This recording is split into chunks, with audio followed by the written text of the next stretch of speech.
Today is the 3rd of September, and this is the 45th time we are talking on the Majjhima Nikāya Suttas.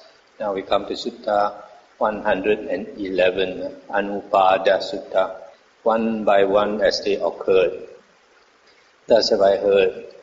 On one occasion, the Blessed One was living at Savatthi in Jeta's Grove, Anathapindika's park. There he addressed the monks thus, "Monks, Venerable Sir," they replied. The Blessed One said, "Monks, Sariputta is wise. Sariputta has great wisdom. Sariputta has wide wisdom. Sariputta has joyous wisdom. Sariputta has quick wisdom. Sariputta has keen wisdom. Sariputta has penetrative wisdom." During half a month, monks, Sariputta had insight into states one by one as they occurred.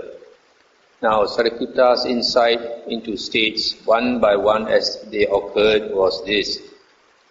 Dear monks, quite secluded from sensual pleasures, secluded from unwholesome states, Sariputta entered upon and abided in the first jhana, which is accompanied by applied and sustained thought, with delight and pleasure born of seclusion.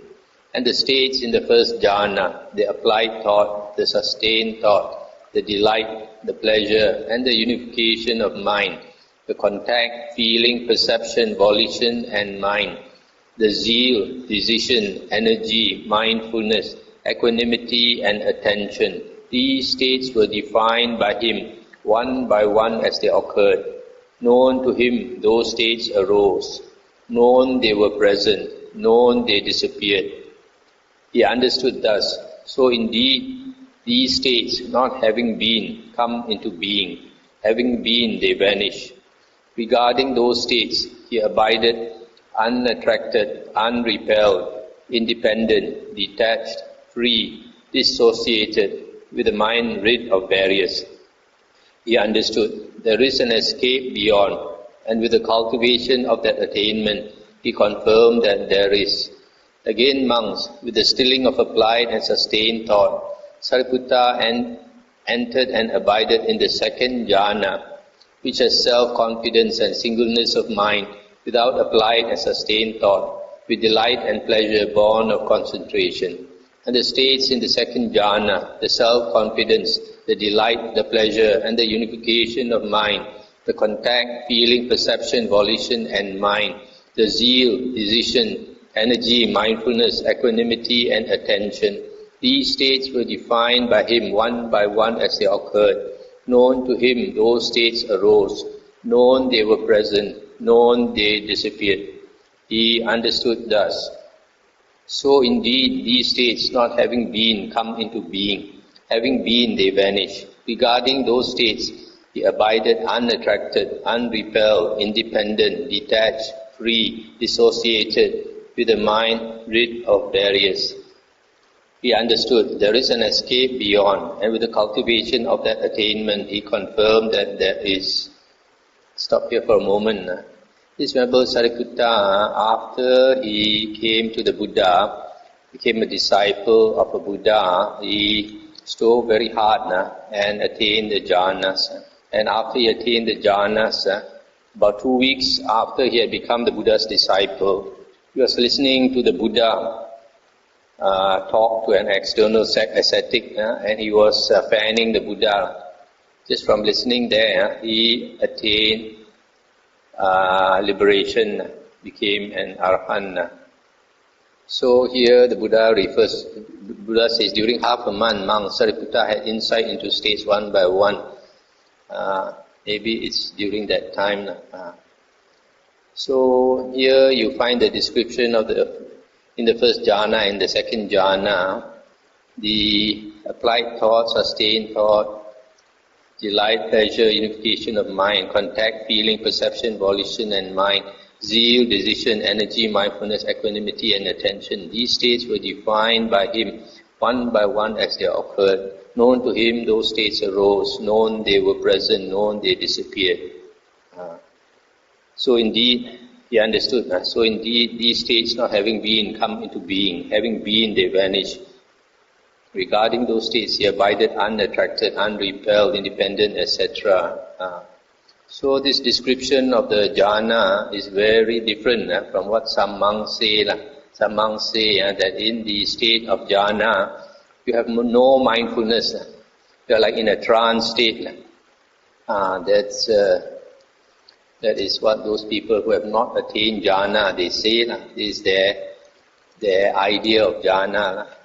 So, but it's not like that. In the state of jhana, the monk is very mindful, even more so in the third and fourth jhana.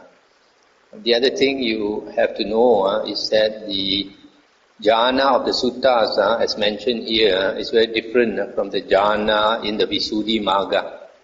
Visuddhimagga is a later book, and the way they describe jhana is different from here. There is a very interesting book called The Experience of Jhana by an American. It's a new book, and people who are interested in meditation should read that book. We have copies of it in the library.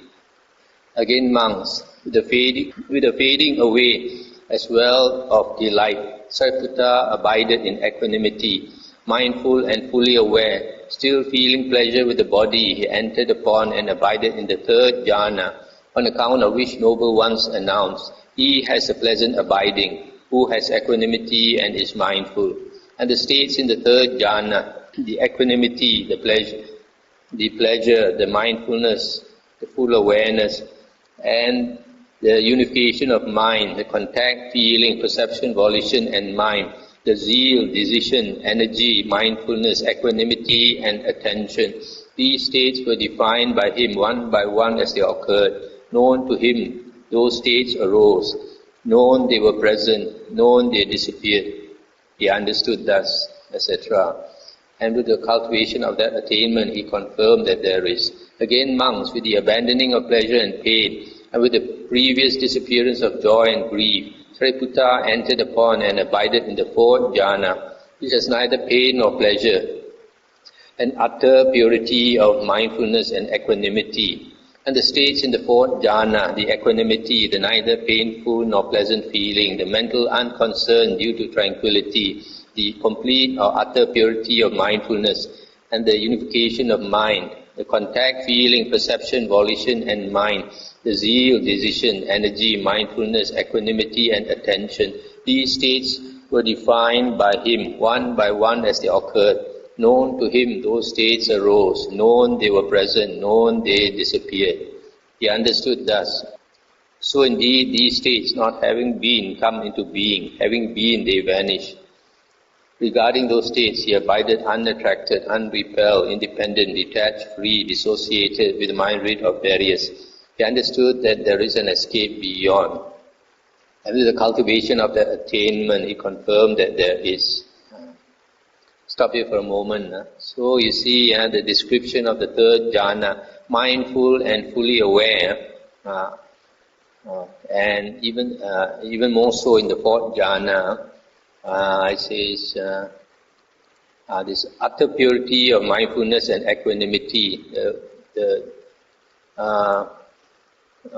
parisuddhi is utter purity of this sati and upekkha, utter purity of mindfulness. So this sati, or this mindfulness or recollection, is most pure in the fourth jhana. Again, monks, with the complete surmounting of perceptions of form, with the disappearance of perceptions of sensory impact, with non-attention to perceptions of diversity, aware that space is infinite, Sariputta entered upon and abided in the base of infinite space. And the states in the base of infinite space, the perception of the base of infinite space, and the unification of mind, the contact, feeling, perception, volition, and mind, the zeal, decision, energy, mindfulness, equanimity, and attention. These states were defined by him one by one as they occurred. Known to him, those states arose. Known they were present. Known they disappeared. He understood thus, as before. So indeed, these states, not having been, come into being. Having been, they vanish, etc. Again, monks, by completely surmounting the base of infinite space, aware that consciousness is infinite, Sariputta entered upon and abided in the base of infinite consciousness. And the states in the base of infinite consciousness, the perception of the base of infinite consciousness, and the unification of mind, the contact, feeling, perception, volition and mind, the zeal, decision, energy, mindfulness, equanimity and attention. These states were defined by him one by one as they occurred. Known to him those states arose. Known they were present. Known they disappeared. He understood thus, as before. So indeed, these states, not having been, come into being. Having been, they vanish, etc. Again, monks, by completely surmounting the base of infinite consciousness, aware that there is nothing, Sariputta entered upon and abided in the base of nothingness. And the states in the base of nothingness, the perception of the base of nothingness, and the unification of mind, the contact, feeling, perception, volition and mind, the zeal, decision, energy, mindfulness, equanimity and attention. These states were defined by him one by one as they occurred. Known to him those states arose. Known they were present. Known they disappeared, etc., etc. Stop here for a moment. To observe in this section 11, or paragraph 11, with the complete surmounting of perceptions of form, that means what is seen, and with the disappearance of perceptions of sensory impact. This sensory impact, or what is sense, refers to the smell, the taste, and the touch. In the next sutta that we are coming to, it is specified there. So basically here, what is seen, smell, tasted, touch, and not mentioned here, the heard also. These five senses, they close. So when a person attains arupa jhana, the lowest being the base of infinite space, he is no more aware of the five sense doors. So it is only in the arupa jhana that the five sense doors close. Okay, now we come to paragraph 17. Again, monks, by completely surmounting the base of nothingness, Sariputta entered upon and abided in the base of neither perception nor non-perception. He emerged mindful from that attainment. Having done so, he contemplated the past states which had ceased and changed thus. So indeed, these states, not having been, come into being. Having been, they vanish. Regarding those states, he abided unattracted, unrepelled, independent, detached, free, dissociated, with the mind rid of barriers. He understood there is an escape beyond. And with the cultivation of the attainment, he confirmed that there is. Stop here for a moment. You see here the difference between this base of neither perception nor non-perception compared to the others. In this base of neither perception nor non-perception, sometimes there is perception, that means consciousness, sometimes there is none. So he is not aware like the previous states. In the previous states I mentioned about the perception, the contact, feeling, perception, volition, mind, the zeal, decision, energy, mindfulness, equanimity and attention. These states were defined one by one as they occurred. This one is absent in the base of neither perception nor non-perception. This is different this from the others in that the perception or the consciousness is sometimes there, sometimes not there. So he is not aware of these things. Again, monks, by completely surmounting the base of neither perception nor non-perception, Sariputta entered upon and abided in the cessation of perception and feeling, and his stains were destroyed by his seeing with wisdom. He emerged mindful from that attainment. Having done so, he recalled the past states which had ceased and changed thus. So indeed, these states, not having been, come into being. Having been, they vanish. Regarding those states, he abided unattracted, unrepelled, independent, detached, free, dissociated, with the mind rid of barriers. He understood there is no escape beyond, and with the cultivation of that attainment, he confirmed that there is not. Monks, rightly speaking, were it to be said of anyone, he has attained mastery and perfection in noble virtue, attain mastery and perfection in noble concentration, attain mastery and perfection in noble wisdom, attain mastery and perfection in noble liberation. It is of Sariputta indeed that, rightly speaking, this should be said. Monks, rightly speaking, were it to be said of anyone, he is the son of the Blessed One, born of his breast, born of his mouth, born of the Dhamma, created by the Dhamma, an heir in the Dhamma, not an heir in material things. It is of Sariputta indeed that, rightly speaking, this should be said. Monks, the matchless wheel of the Dhamma set rolling by the Tathagata is kept rolling rightly by Sariputta. That is what the Blessed One said. The monks were satisfied and delighted in the Blessed One's words. That's the end of the sutta. So, in paragraph 19, the Buddha says that remember Sariputta attained the cessation of perception and feeling. And his taints were destroyed by seeing wisdom. Actually, his taints were destroyed when he was listening to the Buddha speak to the external ascetic. What was his name? Diganaka or something. And he attained liberation. That means his taints were destroyed. But here, I guess, every time a monk, a cultivator, when he enters the state of cessation of perception and feeling, when he comes out of it, as mentioned here, the taints are destroyed. Because the taints, the asavas, is the tendency of the mind to flow, the tendency of consciousness to flow. But when a person attains the cessation of perception and feeling, it means cessation, feeling, consciousness, everything stops. The sixth consciousness stops. And when he comes out of it, there is no more that tendency for the consciousness to flow. And because when he comes out of that state, he realizes very well that the whole world only exists in the sixth consciousness, just like a dream. So these uncontrolled mental outflows stop then. Also, it is mentioned here, there is no escape beyond. That means there's no higher state than the cessation of perception and feeling. The cessation of perception and feeling is the highest meditative state that anyone can attain. And when someone attains that state and he comes out of it, he becomes an arahant. This cessation of perception and feeling, not all arahants can attain it. The minimum meditative state to become an arahant is the 4 jhanas. But to attain the cessation of perception and feeling, a monk has to attain the arupa jhanas. Arupas. So only those monks who can attain all the arupa jhanas, they can manage to attain the cessation of perception and feeling.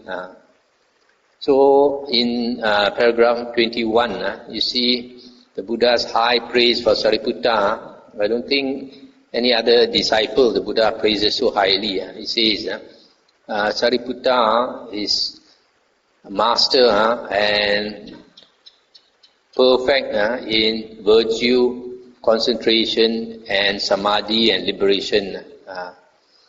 Attain mastery and perfection in virtue, concentration, wisdom. These 3 things, sila, samadhi, panya, are the basics of the Noble Eightfold Path, the holy path.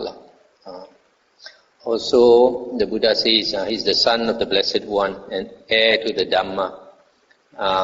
And the Venerable Sariputta turns the Dhamma wheel exactly like the Buddha turns. So, of all the arahants, the Buddha praises the Venerable Sariputta the most, the highest. And this is very different from the Mahayana books. The Mahayana books are always trying to put down Venerable Sariputta because he sort of disgraced this Devadatta and he told being instructed by the Buddha, he told the lay people that Devadatta is no more a disciple of the Buddha. Whatever he says and does It's nothing to do with the Buddha. So all the followers of Devadatta hate this Venerable Sariputta and Moggallana. The other thing I like to point out is that later books like commentaries, they say that Venerable Sariputta was liberated by wisdom, and they say that a monk liberated by wisdom has no jhana. But you see from very clearly from here, even though Venerable Sariputta is liberated by wisdom, he has all the jhanas. And the Buddha has stated in several suttas that to become an arahant or even an anagamin, you need at least 4 jhanas. There is no arahant without 4 jhanas. But later books like the commentaries, they talk about the dry vision arahant, the pure vipassana arahant. There's no such thing in the suttas. All the arahants have at least the 4 jhanas. And here you can see Venerable Sariputta, even though he was liberated by wisdom, he has the 4 rupa jhanas, he has the 4 arupa jhanas, and he has cessation of perception and feeling. All the meditative states. That's why the Buddha says here that he has attained mastery and perfection in noble concentration. So this is a very important sutta in the sense that a monk who has attained liberation by wisdom, he possesses the jhanas. Now we come to the next sutta, 112, Chabbisodhana Sutta, the 6-fold purity. Thus have I heard. On one occasion, the Blessed One was living at Savatthi in Jeta's Grove, Anathapindika's park. There he addressed the monks thus, Monks, Venerable Sir, they replied. The Blessed One said, Hear monks, a monk makes a declaration of final knowledge thus, I understand, birth is destroyed, the holy life has been lived. What had to be done has been done. There is no more coming to any state of being. That monk's words should neither be approved nor disapproved. Without approving or disapproving, a question should be put thus. Friend, there are 4 kinds of expression rightly proclaimed by the Blessed One who knows and sees, Arahant Sammasambuddha. What for? Telling the seen as it is seen, telling the heard as it is heard, telling the sense as it is sensed, telling the cognized as it is cognized. These, friend, are the 4 kinds of expression rightly proclaimed by the Blessed One who knows and sees, Arahant Sammasambuddha. How does the Venerable One know? How does he see regarding these 4 kinds of expression, so that through not clinging his mind is liberated from the taints? Monks, when a monk is one with taints destroyed, who has lived the holy life, done what had to be done, laid down the burden, reached the true goal, destroyed the fetters of being, and is completely liberated through final knowledge, this is the nature of his answer.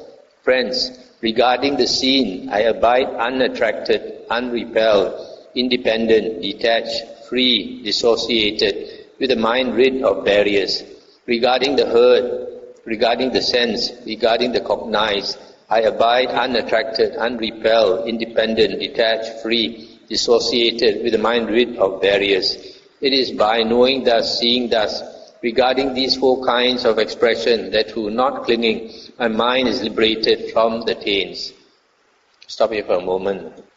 So the Buddha is saying that if a monk claims to have attained enlightenment, you should not accept it or reject it. Instead, you should ask him, you should question him concerning these.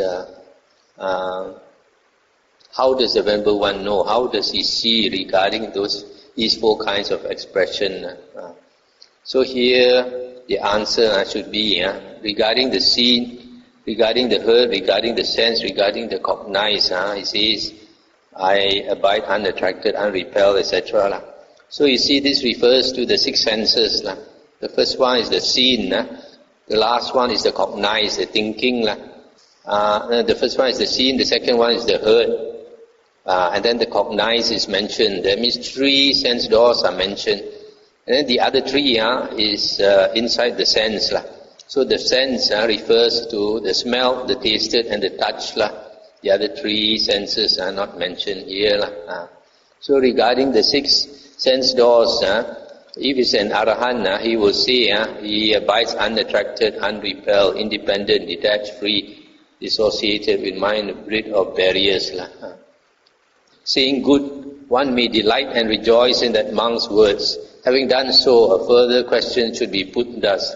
Friend, there are these 5 aggregates affected by clinging, or these 5 aggregates of attachment, rightly proclaimed by the Blessed One who knows and sees. Arahant Sammasambuddha. What 5?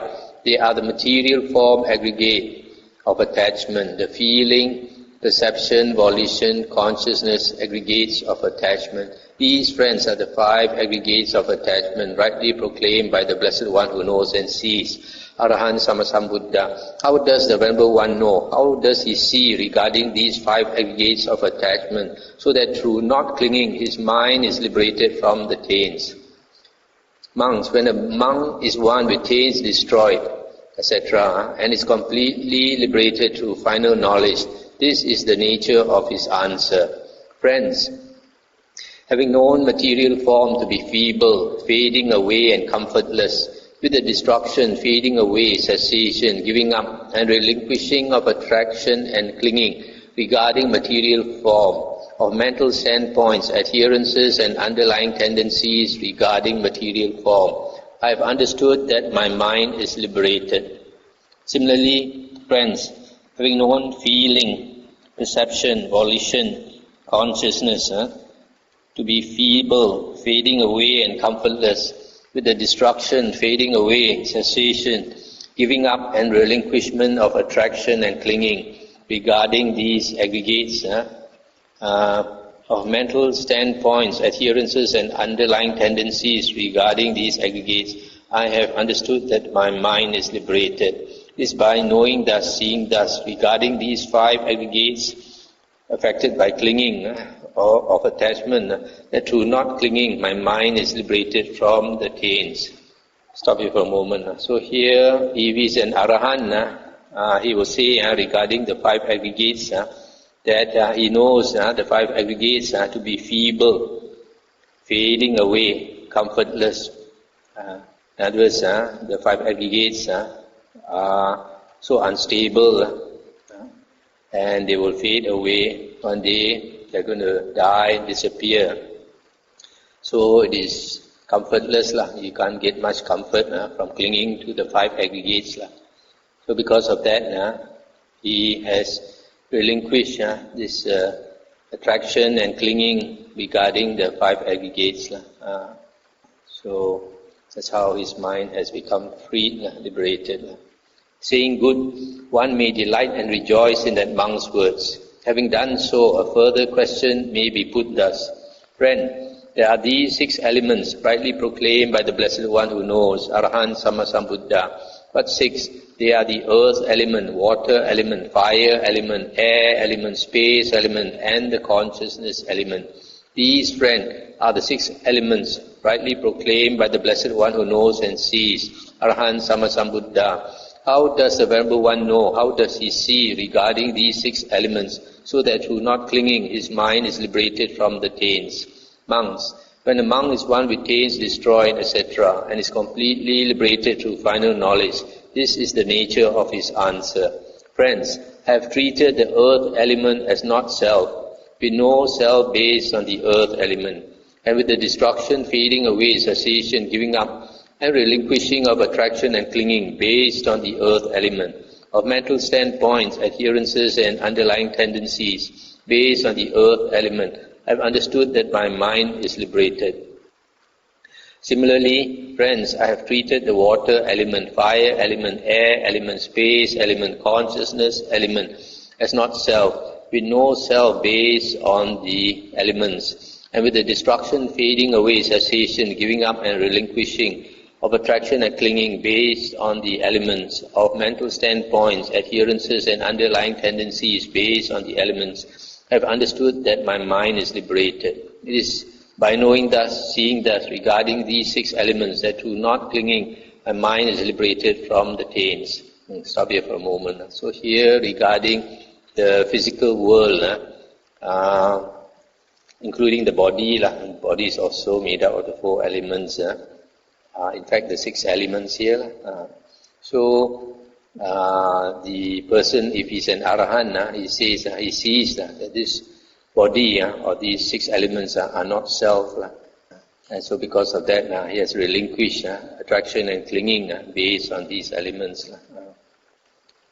Saying good, one may delight and rejoice in that monk's words. Having done so, a further question may be put thus. But friend, there are these 6 internal and external bases rightly proclaimed by the Blessed One who knows and sees, Arahant Sammasambuddha. But 6, they are the eye and forms, ear and sounds, nose and odors, tongue and flavors, body and tangibles, mind and mind objects. These, friend, are the 6 internal and external bases rightly proclaimed by the Blessed One who knows and sees, Arahant Sammasambuddha. How does the Venerable One know? How does he see regarding these 6 internal and external bases, so that through not clinging his mind is liberated from the taints? Monks, when a monk is one with taints destroyed, etc., and is completely liberated through final knowledge, this is the nature of his answer.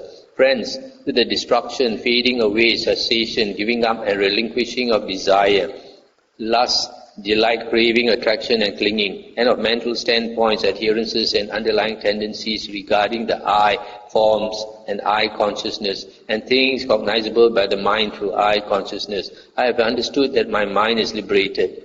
Similarly, with the destruction, fading away, cessation, giving up and relinquishing of desire, lust, delight, craving, attraction and clinging, and of mental standpoints, adherences and underlying tendencies regarding the ear, sounds and ear consciousness, and things cognizable by the mind through ear consciousness.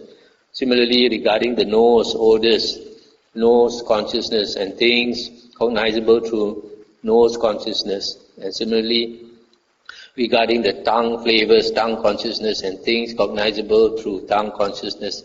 And regarding the body, tangibles, body consciousness, and things cognizable through body consciousness. And regarding the mind, mind objects, mind consciousness and things cognizable through mind consciousness, I have understood that my mind is liberated. It is by knowing thus, seeing thus, regarding these 6 internal and external bases, that through not clinging, my mind is liberated from the taints. Stop it for a moment. So here, if the person is an arahant, he will say concerning the 6 internal and external sense bases, then he has destroyed, given up, relinquished desire, lust, delight, craving, attraction and clinging, and even mental standpoints, adherences and underlying tendencies concerning the 6 internal sense bases, the 6 external sense bases, and the 6 consciousnesses, etc.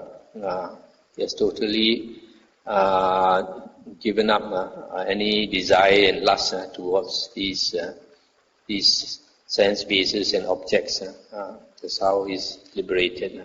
Saying good, one may delight and rejoice in that monk's words. Having done so, a further question may be put thus. But friend, how does the Venerable One know? How does he see? So that in regard to this body with its consciousness and all external signs, I-making, mind-making, and the underlying tendency to conceive have been eradicated in him.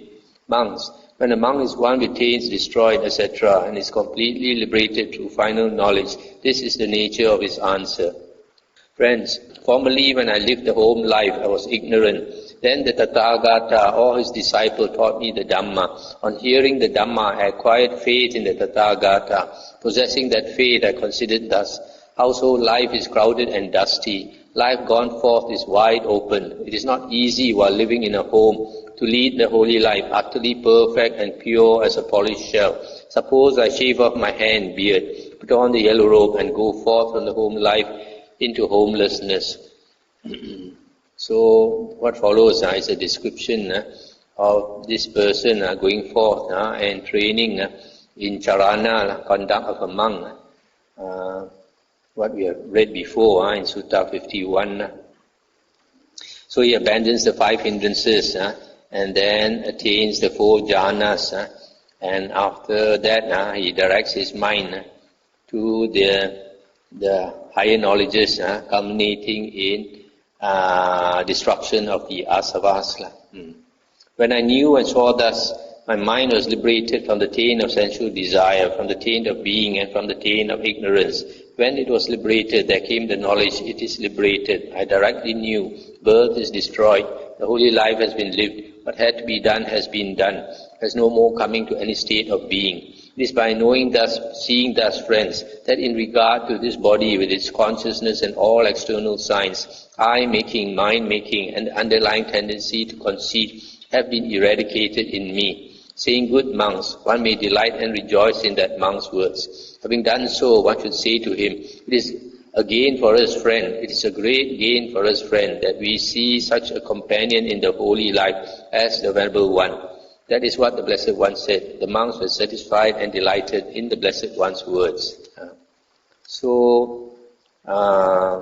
This last one, the Buddha said, if that person is an Arahant, then he will describe how he led the holy life out of faith in the Dhamma and practice all that was recommended by the Buddha under this charana. And then finally, having attained the 4 jhanas and the higher knowledges, he attained liberation. Without the 4 jhanas, it is impossible to attain liberation. So you see from here, it's not so easy. Sometimes some people, they practice for a while and they think they are already an Arahant. A few years ago, in Malaysia, we had one monk who was telling people that he finished his work. But evidently he had not attained the 4 jhanas, so how could he have finished his work? So it's not so easy. So you can see from here, he's really an Arahant. He has already relinquished all these different things. He's no more attracted by sight, sound, smell, taste, touch. And also doesn't cling to the 5 aggregates, he knows, etc. If a person has actually become an Arahant, then because the final state, Parinibbana, is a state of cessation of perception and feeling. So if a person has attained Arahanthood, then I guess he's no more interested in the world. He'll be always abiding in meditation, just like the Arahants during the Buddha's time. Okay, we have time for another sutta, 113, Sappurisa Sutta, the true man. Thus have I heard. On one occasion, the Blessed One was living at Savatthi in Jeta's Grove, Anathapindika's park. There he addressed the monks thus, Monks, noble sir, they replied. The Blessed One said, Monks, I shall teach you the character of a true man and the character of an untrue man. Listen and attend closely to what I shall say. Yes, Venerable Sir, the monks replied. The Blessed One said, Monks, what is the character of an untrue man? Here an untrue man who has gone forth from an aristocratic family considers thus, I have gone forth from an aristocratic family, or royal or noble family. But these other monks have not gone forth from an aristocratic family. So he lauds himself and disparages others because of his aristocratic family. This is the character of an untrue man. But a true man considers thus, it is not because of one's aristocratic family that states of greed, hatred and delusion are destroyed.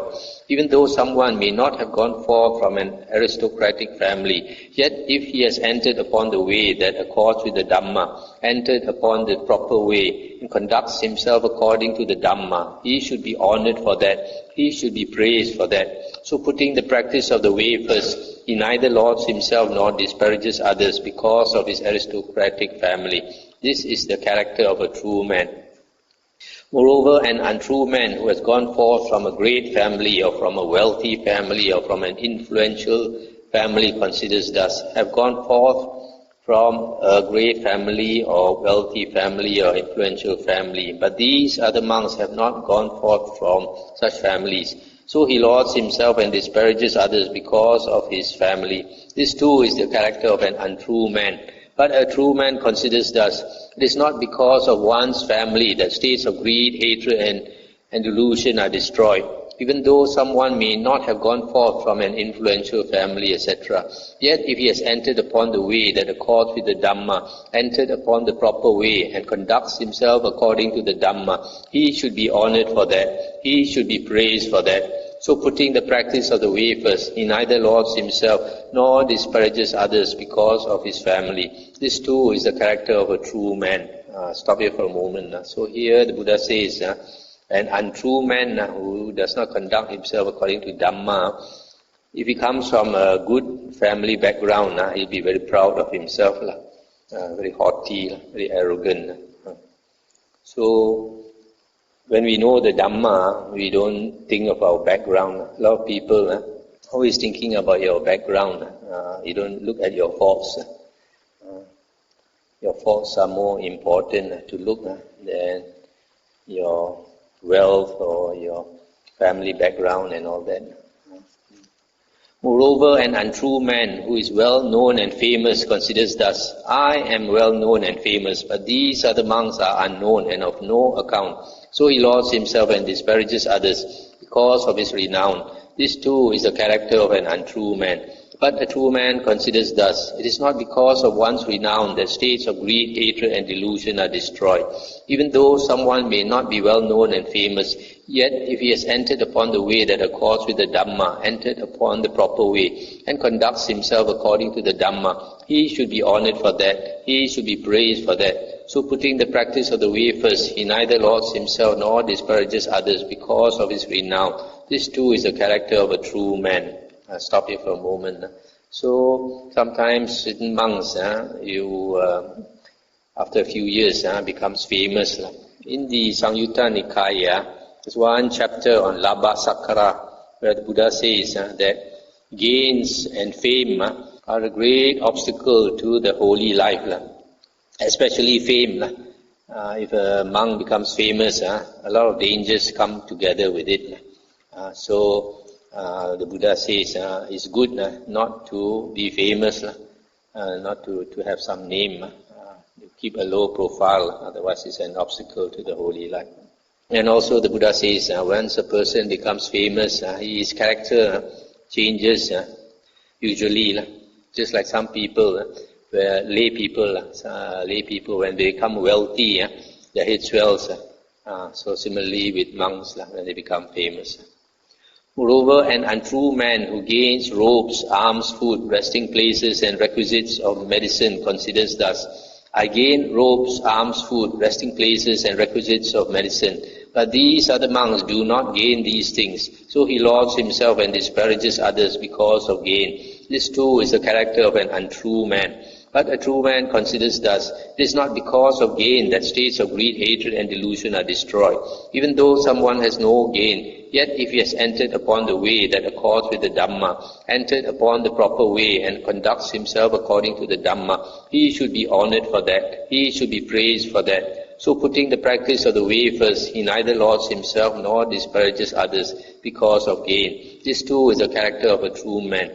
Moreover, an untrue man who is learned or who is an expert in the Vinaya, or who is a preacher of the Dhamma, or who is a forest dweller, or who is a refuse rag wearer, or an alms food eater, or a tree root dweller, or a charnel ground, or a cemetery dweller, an open air dweller, or a continual sitter, or an any bed user, or a one session eater considers thus, I am such and such, but these other monks are not such and such. So he lauds himself and disparages others because of his being such and such. This too is the character of an untrue man.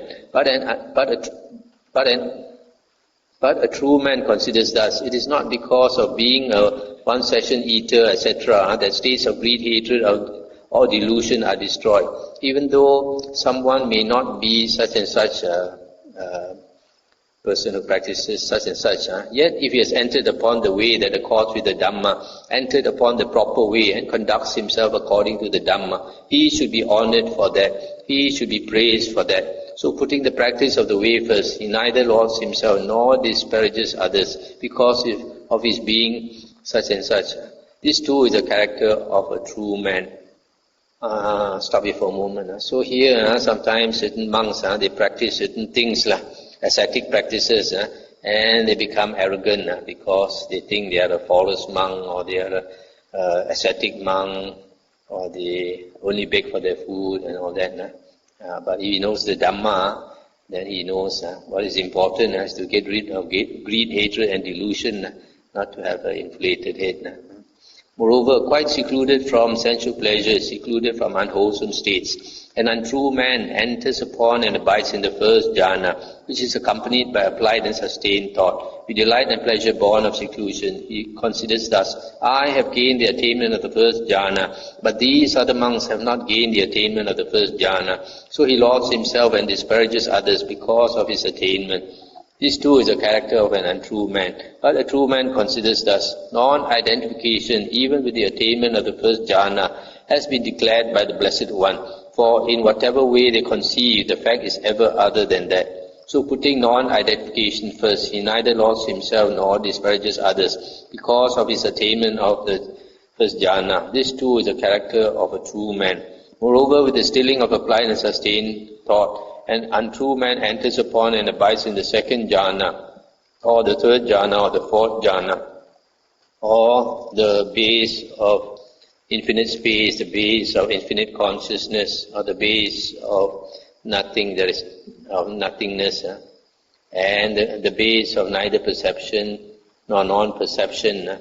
And because of that, he lauds himself and disparages others because of his attainment. This too is a character of an untrue man. But a true man considers thus, non-identification even with the attainment of the various jhanas has been declared by the Blessed One. For in whatever way they conceive, the fact is ever other than that. So putting non-identification first, he neither lauds himself nor disparages others because of his attainment of the various jhanas. This too is the character of a true man. So the Buddha says, true man who understands the Dhamma, and he is not conceited because of his attainment of the jhanas or the high knowledge or whatever, because he knows that there is no self, no self. Ultimately, so it's very important to be guided by the Dhamma. If you are not guided by the Buddha's Dhamma, sometimes a person can attain quite high states and then fall down from there, just like Devadatta. Devadatta attained high states and his ego was his stumbling block. So this ego is very important. But you only realize that when you are quite familiar with the Buddha's Dhamma. In fact, somebody like Mara was probably a cultivator in a previous life. Somebody like Mara probably attained some jhanas, but because of his ego, ended up being Mara. So if you are not careful, we can also end up being in his gang. Moreover, by completely surmounting the base of neither perception nor non-perception, a true man enters upon and abides in the cessation of perception and feeling, and his stains are destroyed by his seeing with wisdom. This monk does not conceive anything, he does not conceive in regard to anything, he does not conceive in any way. That is what the Blessed One said. The monks were satisfied and delighted in the Blessed One's words. This last part, is he a real Arahant? He does not conceive anything, does not conceive in regard to anything, does not conceive in any way. He has no opinions whatsoever in that sense. He does not think at all, does not use his mind because he is no more self. So the higher we progress on the spiritual path, the less views we have, the less opinions we have, the less conceited we become. The more childish, the more childlike we become. Just like in the Bible, Jesus liked to play with some children, and some older people try to chase away the children, and Jesus said, don't chase them away. And Jesus said, you all have to be like children. Unless you become like children, you cannot enter the kingdom of God. In other words, you have to be innocent, like children. A lot of people, as we grow older, we become more cunning. Okay, cô khá chỉnh.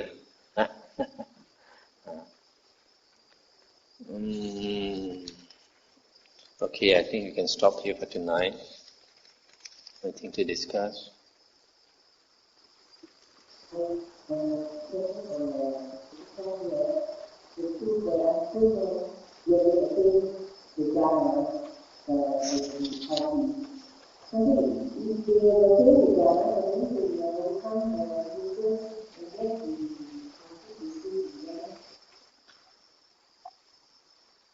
And yet what?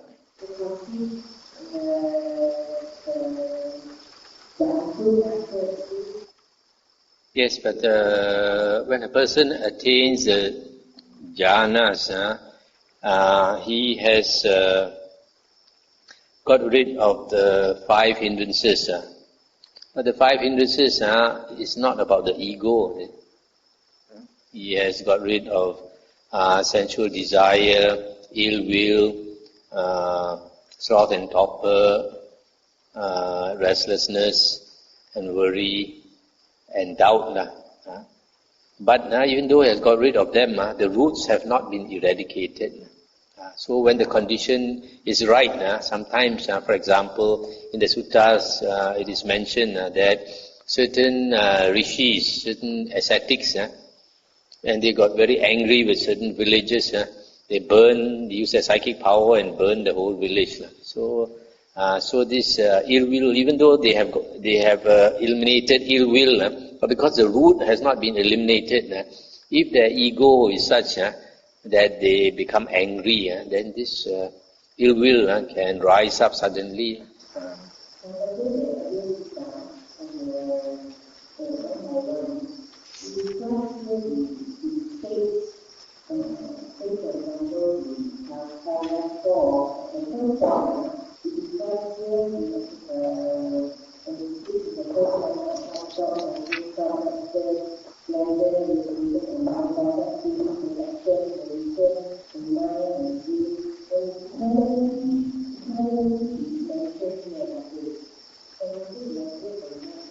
Yes, this when a person attains the jhanas, they are states of one-pointedness of mind. So you can only achieve one-pointedness of mind if you are fairly equanimous. But it's only in the 4th jhana that you have perfect purity of equanimity. That's why I always say the 4th jhana is not just purity, it is utter purity, parisuddhi, perfect purity of mindfulness and equanimity. So in the 4th jhana, the equanimity is perfect. But even in the 1st jhana, there is already some equanimity. Otherwise, you cannot attain that 1st jhana.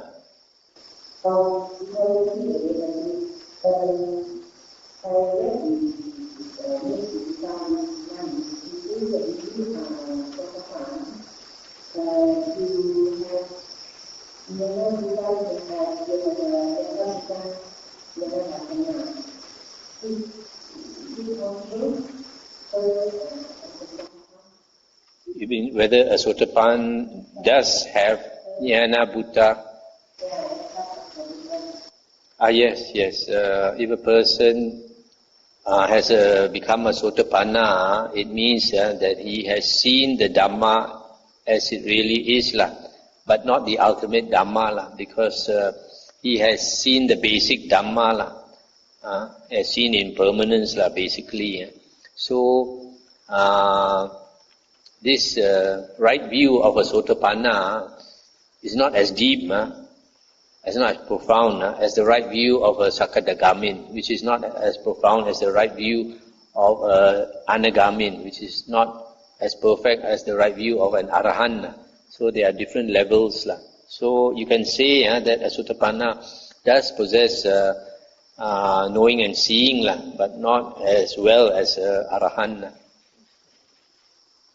Talking about ego, and what you think say, am I correct in understanding that only an arahant can let go of all his ego? Because otherwise, from what you're saying earlier, even those that attain the jhana, they're able to develop psychic powers, some of them still retain his ego. Yes, you must be careful, states, jhana states are not Aryan states. Aryan states are the first part, first fruit, second part, second fruit, third part, third fruit, and fourth part, fourth fruit. The 8 Aryans. There's a great difference between jhana states and these Aryan states. These Aryan stages, once a person becomes an Arya, that means he has understood the Dhamma. So only by understanding the Dhamma that our ego reduces. Whereas meditative states like these jhanas, they are states of great tranquility, great peace, but the ego is there. So unless it is combined with knowledge of the Dhamma, then it's dangerous. It's just like a person has a sharp knife.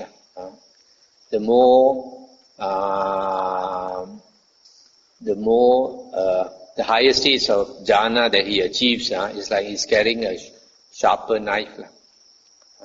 So, with a sharp knife in your hand, if you don't know the Dhamma, you can create a lot of havoc.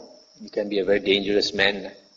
But if you know the Dhamma well, then even with a sharp knife in your hand, you are still harmless. Right? So that's why, especially like psychic power, if you don't have a good foundation in the Dhamma, it's dangerous to cultivate psychic power. Because some people, when they attain certain achievements, then the ego becomes very big. Then they think of harming others. Okay, so you can end here.